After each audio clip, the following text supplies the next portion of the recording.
പ്രിയപ്പെട്ട പ്രേക്ഷകരെ, നമുക്കിന്നൊരു അതിഥിയായിട്ടുള്ളത് കേരളത്തിലെ മുതിർന്ന മാധ്യമപ്രവർത്തകരിൽ ഒരാളായ ശ്രീ കെ ജി ജ്യോതിർഘോഷാണ്. ദീർഘകാലം മാതൃഭൂമിയുടെ അമരത്തുണ്ടായിരുന്ന ജ്യോതിർഘോഷ് സമകാലിക രാഷ്ട്രീയം വിലയിരുത്താൻ ഇന്ത്യ ലൈവിൽ ഇന്നു മുതലുണ്ട്. സ്വാഗതം. Thank you. നമ്മളിന്നിരിക്കുന്നത് വല്ലാത്തൊരു പ്രത്യേക ദിവസമാണ് എനിക്ക് തോന്നുന്നത്. കാരണം പിണറായി വിജയൻ കഴിഞ്ഞ 10-15 വർഷത്തിനിടയ്ക്ക് കേരളത്തിലെ ചോദ്യം ചെയ്യാൻ കഴിയാത്ത രാഷ്ട്രീയ നേതാവായിരുന്നു. പിണറായി ഒരിക്കലും തോറ്റതായി കണ്ടിട്ടില്ല. പക്ഷെ പിണറായി വല്ലാതെ തോറ്റുപോയ ദിവസങ്ങളാണ്. ഞാൻ പഞ്ചായത്ത് തിരഞ്ഞെടുപ്പല്ല പറയുന്നത്. സിസ തോമസിനെ ഒരു കാരണവശാലും സർവകലാശാല കേരള ടെക്നിക്കൽ യൂണിവേഴ്സിറ്റിയുടെ VC ആയിട്ട് അംഗീകരിക്കത്തില്ല എന്ന് പിണറായി കടുംപിടുത്തം പിടിച്ചിരുന്നു. പക്ഷേ ആ തീരുമാനം മാറ്റി ഗവർണർ പറഞ്ഞതുപോലെ സിസ വന്നു. അതുമാത്രമല്ല, ഭാരതാംബ വിവാദത്തിൽ ഗവർണർക്കെതിരെ നിലപാടെടുത്ത കേരള സർവകലാശാല രജിസ്ട്രാറെ ആ തസ്തികയിൽ നിന്ന് തന്നെ മാറ്റി പഴയ തൻ്റെ സ്വന്തം കോളേജിൽ പോയി പ്രിൻസിപ്പളായിട്ടിരിക്കാൻ പറഞ്ഞു. സംസ്ഥാന സെക്രട്ടേറിയറ്റിൽ പിണറായി പറഞ്ഞത് നിലവിലത്തെ പ്രത്യേക സാഹചര്യത്തിൽ അങ്ങനെ ചെയ്യേണ്ടി വന്നു എന്നാണ് പറഞ്ഞത്. എന്താണ് സാഹചര്യമെന്ന് വിശദീകരിച്ചില്ല. അപ്പോൾ പിണറായി ഇപ്പോൾ നേരിടുന്ന പ്രത്യേക സാഹചര്യം എന്താണ്? പിണറായി ഇപ്പം ഒരു സാഹചര്യം നേരിടുന്നത് അദ്ദേഹം തുടർന്ന് വന്നിരുന്ന അദ്ദേഹത്തിൻ്റെ ആ ഒരു പ്രവർത്തന ശൈലിയുടെ ഭാഗമാണ്. കാരണം അദ്ദേഹത്തിൻ്റെ താല്പര്യത്തിനാണ് അദ്ദേഹം പ്രാധാന്യം കൊടുക്കുന്നത്. അപ്പം പാർട്ടിയാണെങ്കിലും അദ്ദേഹത്തിൻ്റെ താല്പര്യത്തിനനുസരിച്ച് കയ്യിലേക്ക് ഒതുക്കിയിട്ടുണ്ട്. ഇപ്പം ഈ പ്രാദേശിക സർക്കാർ തിരഞ്ഞെടുപ്പ് ഫലം എതിരായിട്ട് വന്നു. അപ്പോൾ എതിരായിട്ട് വന്ന് ഇവിടെ ഈ സെക്രട്ടേറിയറ്റിൽ അദ്ദേഹം ഇതിന് വീണ്ടും ഏതെങ്കിലും രീതിയിൽ ഈ തോൽവി സംബന്ധിച്ച് ഗവൺമെൻറ്റിൻ്റെ പ്രവർത്തനങ്ങളുടെ അല്ലെങ്കിൽ ഭരണത്തിൻ്റെ പ്രവർത്തനത്തിൻ്റെ ഫലമായിട്ടാണ് തോൽവി എന്നൊക്കെ സമ്മതിച്ചു കഴിഞ്ഞാൽ അദ്ദേഹത്തിന് പാർട്ടിയിലുള്ള ഹോൾഡ് പോകും. അതുകൊണ്ടാണ് അദ്ദേഹത്തിന് നേരത്തെ ഉണ്ടായിരുന്ന ആ ആധിപത്യം ഉപയോഗിച്ചുകൊണ്ട് തന്നെ ചില ശബ്ദങ്ങളുണ്ടെങ്കിലും അത് വേണ്ടെന്ന് പറഞ്ഞ് അടിച്ചിരുത്തിയിട്ട് അദ്ദേഹത്തിൻ്റെ ആ പഴയ സ്റ്റൈലിൽ പൊയ്ക്കൊണ്ടിരിക്കുകയാണ്. അപ്പോൾ ഇത് ഭാരതാംബ വിവാദം സുല്ലു പറഞ്ഞല്ലോ. ആ ഭാരതാംബ വിവാദം അദ്ദേഹം ഇത് കത്തിയത് മുഴുവൻ അദ്ദേഹം അമേരിക്കയിൽ പോയ സമയത്തായിരുന്നു. അപ്പോൾ അപ്പോഴാണ് നമ്മുടെ ഈ SFI കുട്ടികളൊക്കെ നമ്മുടെ യൂണിവേഴ്സിറ്റിയുടെ മറ്റേ മതിലയാടിയും അതുപോലെ തന്നെ മുകളിലത്തെ നിലയിലേക്ക് ഗവർണർ കേട്ടില്ല എന്നൊക്കെ പറയുന്നത്. പിണറായിക്ക് ഉത്തരവാദിത്വം ഇല്ല, വേണമെങ്കിൽ പറയാം. അല്ല, അദ്ദേഹം നാട്ടിലില്ലാത്ത സമയത്താണ്. നാട്ടിൽ തിരിച്ചു വന്ന ആ ദിവസം ആ പ്രശ്നം അതോടുകൂടി അവസാനിച്ചു. ഭാരതാംബ വിവാദവും ഭാരതാംബ പ്രക്ഷോഭവും അന്ന് കഴിഞ്ഞു. അതോടുകൂടി അത് കോംപ്രമൈസായി. അപ്പോൾ പിണറായി അറിയാതെയാണോ ഈ പ്രക്ഷോഭങ്ങൾ നടന്നത്? അറിഞ്ഞുകൊണ്ട് തന്നെയായിരിക്കും. അതുകൊണ്ട് തന്നെയാണ് പിണറായി വന്നപ്പോഴത്തേക്ക് അത് മാറുന്ന സമയത്ത് അവിടെ ആ ഒരു മെസ്സേജ് ക്ലിയർ അല്ലേ എന്ന് പറഞ്ഞതുപോലെ ഇവിടെ ഇപ്പോൾ ഈ സംഭവിച്ചിരിക്കുന്ന സംഗതി ഇത് തന്നെയാണ്. ഇതിനകത്ത് യാതൊരു വിധമായിട്ട് അദ്ദേഹത്തിൻ്റെ പ്രവർത്തന ശൈലിയിൽ കുറേ ആളെടുത്ത് നോക്കിക്കഴിഞ്ഞാൽ ഒരു വ്യത്യാസവും ഇല്ല എന്നുള്ളതാണ്. അദ്ദേഹത്തിൻ്റെ അധികാരം ഇപ്പോഴും പാർട്ടിയിൽ നിന്ന് പോയിട്ടില്ല. വേണമെങ്കിൽ ബിന്ദുവും രാജീവും മന്ത്രിമാർ ഗവർണറെ പോയി കണ്ടപ്പോൾ അന്ന് തന്നെ തീരുമാനിക്കാമായിരുന്നല്ലോ. ഗവർണർ പറഞ്ഞതുപോലെ ആവട്ടെ, സിസ തോമസ് വന്നോട്ടെ, കുഴപ്പമില്ല, സജീവ് ഗോപിനാഥനെ കൂടെ അംഗീകരിച്ചാൽ മതി അങ്ങ് പറഞ്ഞ ആ പ്രശ്നം അപ്പോഴേ തീരുമായിരുന്നല്ലോ. അവിടെയാണ് പ്രശ്നം. അപ്പോൾ അവിടെ മുഖ്യമന്ത്രി ഇടപെട്ട് അദ്ദേഹമായിട്ടൊരു കോംപ്രമൈസ് ചെയ്യുന്നു. അത് പുള്ളി തന്നെ ചെയ്യണം, അദ്ദേഹം തന്നെ ചെയ്യുന്നു. പക്ഷേ ഈ പിണറായി എടുത്ത നിലപാടിൽ പിന്നാക്കം പോയിട്ടില്ലേ? പിന്നാക്കം പോകലല്ലേ? അല്ല, അദ്ദേഹത്തിൻ്റെ ഈ കാര്യങ്ങൾ നടപ്പിലാക്കുന്നതിൽ അദ്ദേഹം ഒട്ടും പിന്നാക്കം പോയിട്ടില്ല. അദ്ദേഹം ഈ പറഞ്ഞതുപോലെ ചില സർക്കാരിൻ്റെ ചില സംഗതികളൊക്കെ ആകുമ്പോൾ ചിലത് വിട്ടുവീഴ്ച ചെയ്യേണ്ടി വരും. അത് ഭരണത്തിൻ്റെ രീതി എങ്ങനെയാണ് എന്നൊക്കെയുള്ളതാണ് അദ്ദേഹത്തിൻ്റെ പ്രത്യേക സാഹചര്യം. ഒന്ന് സെക്രട്ടേറിയറ്റ് പ്രത്യേക സാഹചര്യം അദ്ദേഹം വിവരിക്കാൻ അദ്ദേഹത്തിൻ്റെ അടുത്ത് ആരും ചോദിക്കില്ല എന്നറിയാം.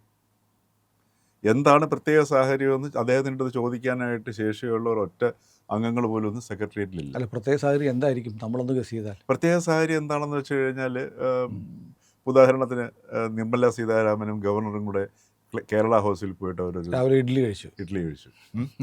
അതും ഒരു പ്രത്യേക സാഹചര്യമാണ് അല്ലേ? അതിനെതിരെ ഒരുപാട് ആരോപണങ്ങളൊക്കെ ഉയർന്നു. അതേപോലെ തന്നെ പ്രത്യേക സാഹചര്യങ്ങൾക്ക് വാസ്തവത്തിൽ ഇത് നമ്മൾ അതിൻ്റെ പ്രത്യേക സാഹചര്യം അദ്ദേഹം തുറന്ന് പറയാൻ വിശദീകരിക്കാത്ത സ്ഥിതിക്ക് നമ്മൾ വിശദീകരിക്കേണ്ട ആവശ്യമില്ല. പക്ഷേ ഇത് ജനങ്ങൾക്കൊക്കെ അറിയാം എന്തായിരിക്കും പ്രത്യേക സാഹചര്യം എന്നുള്ളത്. BJPയോടുള്ള പേടിയാണോ? BJP അദ്ദേഹം ഭയക്കുന്നു എന്നുള്ളതൊരു യാഥാർത്ഥ്യമാണ്. കേന്ദ്ര സർക്കാരിനെ അദ്ദേഹം പിണറായി വിജയൻ ഭയക്കുന്നു എന്നുള്ളതൊരു യാഥാർത്ഥ്യം. അദ്ദേഹത്തിന് ഭയക്കുന്നുള്ളത് വെച്ചാൽ അദ്ദേഹത്തിൻ്റെ പിന്നെ മകൾക്കെതിരെയുള്ള കേസുകളുണ്ട്. അതോടൊപ്പം തന്നെ എല്ലാവർക്കും അറിയാവുന്ന സംഗതിയാണല്ലോ. ഇപ്പോൾ ഉദാഹരണത്തിന് ചില ഫാക്ട്സ് അതേപോലെ സംസാരിക്കുന്നുണ്ടല്ലോ അല്ലേ? അപ്പോൾ ആ ഒരു കേസുകളും മറ്റു കാര്യങ്ങളും അന്വേഷണങ്ങളൊക്കെ നിലനിൽക്കുന്നുണ്ട്. അതേപോലെ തന്നെ അദ്ദേഹത്തിൻ്റെ സുപ്രീം കോടതിയിലുള്ള കേസിൻ്റെ കാര്യം ഇത്രയും തവണ നീട്ടിവെക്കുന്നു. പിന്നെ നമ്മൾ ഓരോന്നെടുത്ത് നോക്കിക്കഴിഞ്ഞാൽ അറിയാം ഒരു അണ്ടർസ്റ്റാൻഡിങ് ഉണ്ടെന്നുള്ളത് വളരെ വ്യക്തമാണ്. അതെല്ലാവരും പറയുന്നതാണ്. ഇതിനൊരു കോൺക്രീറ്റ് ആയിട്ടുള്ളൊരു പ്രൂഫ് പറയാനുണ്ടോ? അങ്ങനെ നമുക്ക് പറയാൻ പറ്റില്ലല്ലോ. ഇപ്പോൾ ഉദാഹരണത്തിന് ഇപ്പോഴത്തെ ഈ സംഗതി, ഇപ്പോൾ ഉദാഹരണത്തിന് CPM-ൻ്റെയോ അല്ലെങ്കിൽ പിണറായി വിജയൻ്റെയോ പഴയ നിലപാടുകൾ വെച്ച് നോക്കുകയാണെങ്കിൽ ഒരു കാരണവശാലും, മാത്രമല്ല ഈ CPM-ന് അല്ലെങ്കിൽ DYFI, SFI ഈ ഒരു സംഘടനകൾക്കെല്ലാം 3 നേരം ഭക്ഷണമില്ലെങ്കിൽ അവർ പിടിച്ചു നിൽക്കും.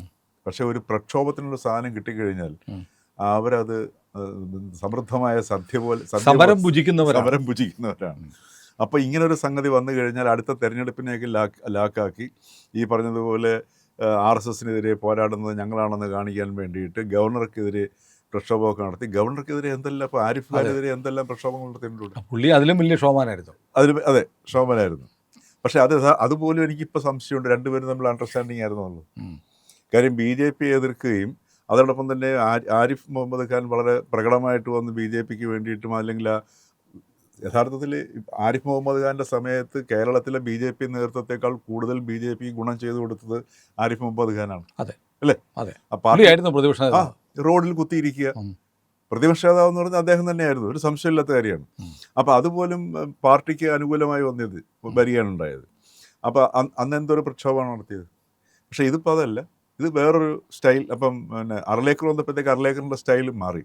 ആരിഫ് മുഹമ്മദ് ഖാൻ വെറും സാധാരണ ഒരു എന്താ പറയുക, ഡീൽ ചെയ്യാൻ വളരെ എളുപ്പമാണ് അദ്ദേഹത്തിന് ഈ പുറത്ത് കാണിക്കുന്ന നമ്പറുകളൊക്കെ ആയിരുന്നു, അത് വളരെ അനായാസം നേരിടാവുന്നതായിരുന്നു.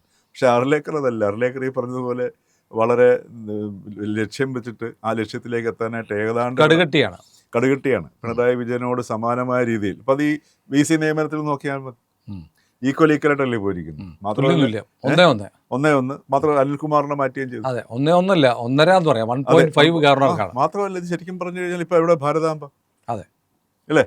ഇപ്പോൾ എവിടെ പോയി സിൻഡിക്കേറ്റ്, കേരള യൂണിവേഴ്സിറ്റിയിലെ സിൻഡിക്കേറ്റ് VCയുടെ തീരുമാനം രജിസ്ട്രാറെ സസ്പെൻഡ് ചെയ്ത VCയുടെ തീരുമാനം റദ്ദാക്കിയതാണ്.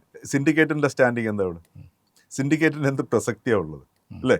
അവർ ഇത് പാസ്സാക്കി അദ്ദേഹത്തിനെ പിന്നെ ചുമതലയെടുക്കാൻ വരുന്നു, എന്തെല്ലാം നാടകങ്ങൾ നമ്മൾ കണ്ടു. ഇതെല്ലാം ഒറ്റ സ്ട്രോക്കിൽ സംഗതി തീർന്നില്ല. ശരിക്കും അത് പിണറായിയുടെ പരാജയമല്ലേ? പിണറായിയുടെ പരാജയം ഇവിടെയാണ് പറഞ്ഞത്. പിണറായി എന്ന് പറയുന്ന രാഷ്ട്രീയക്കാരൻ്റെ പരാജയവും പിണറായി എന്ന് പറയുന്ന വ്യക്തിയുടെ വിജയമാണ് ഇപ്പോൾ സംഭവിക്കുന്നത്.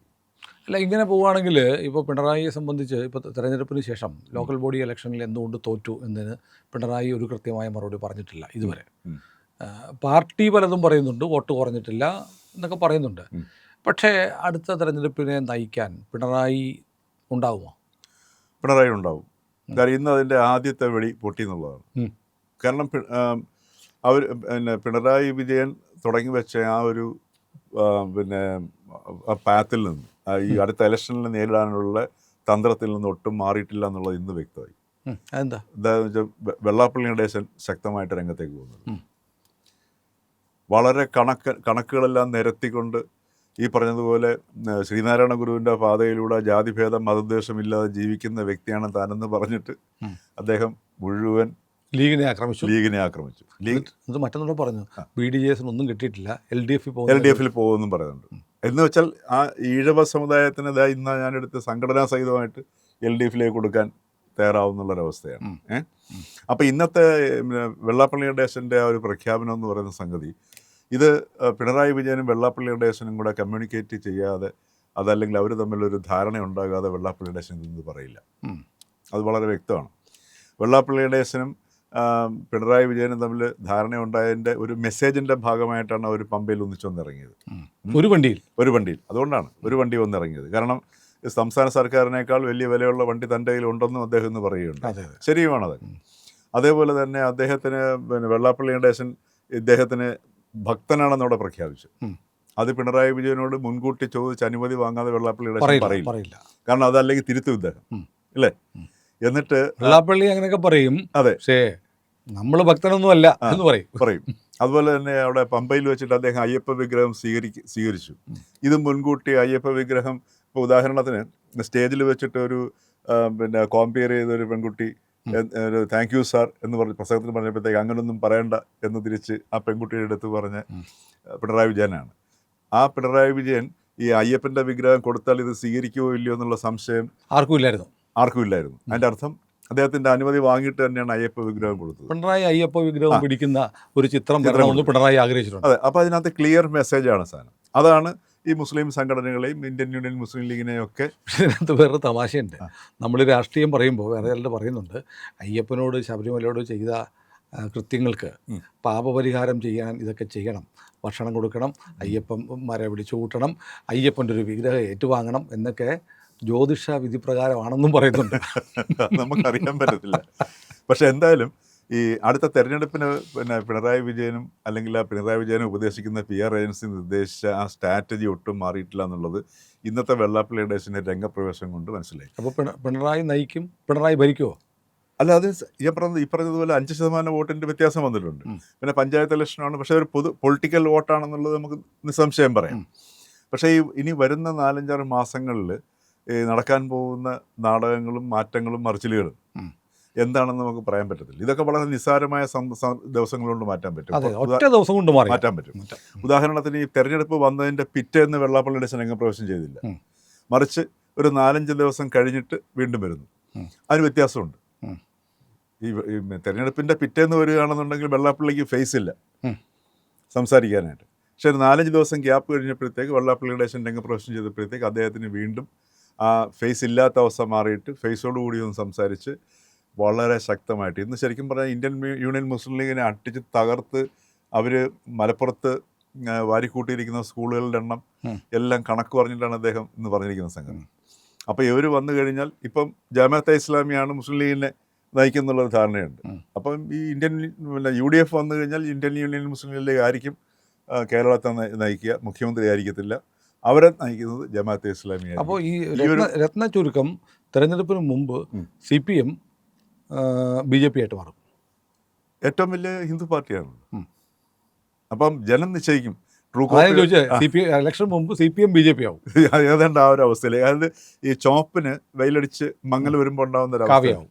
ആ ഒരു അവസ്ഥയിലേക്ക് നീങ്ങിക്കൊണ്ടിരിക്കുക. അപ്പോൾ പിണറായി വീണ്ടും നയിക്കും, പിണറായി വീണ്ടും ഭരിക്കുമെന്ന് സഹാക്കൾ പറയുന്നത് വെറുതെ അല്ല. അത് തള്ളിക്കളയാൻ പറ്റത്തില്ല, ഒട്ടും തള്ളിക്കളയാൻ പറ്റത്തില്ല. കാരണം പിണറായി വിജയൻ്റെ ഒരു ക്വാളിറ്റി നമ്മൾ മനസ്സിലാക്കണം. അദ്ദേഹം ഒരു ലക്ഷ്യം വിചാരിച്ചു കഴിഞ്ഞാൽ അതിലേക്ക് എത്തിപ്പെടാനായിട്ട് എന്തും പ്രയോഗിക്കുന്ന മനുഷ്യനും അത് സാധ്യമാക്കുന്ന ഒരു സ്വഭാവം അദ്ദേഹത്തിനുണ്ട്. അതൊരു പ്ലസ് പോയിന്റാണ്, ഭരണാധികാരിക്ക് വേണ്ടതുമാണ്. അതും അദ്ദേഹത്തിനാണ്. അല്ല, നരേന്ദ്രമോദി അങ്ങനെയാണ് തീർച്ചയായിട്ടും. അപ്പോൾ മുണ്ടെടുത്ത മോഡി എന്ന് പറയുന്നത് ശരിയാണ്. ഒട്ടും ഏതായാലും നമുക്ക് കാണാം. തെരഞ്ഞെടുപ്പിന് ഇനി കഷ്ടിച്ചൊരു 100 ദിവസമുള്ളൂ. അതെ, 100 ദിവസമുള്ളൂ തെരഞ്ഞെടുപ്പിന്, അല്ലേ? 100 ദിവസം തന്നെ ധാരാളമാണ്. കാര്യം ഇനി ചട്ടുലമായിട്ട് കാര്യങ്ങൾ നീങ്ങുകയല്ലേ. ഇപ്പം തന്നെ ഇന്നത്തെ ഒരു മാറ്റം കണ്ടില്ല.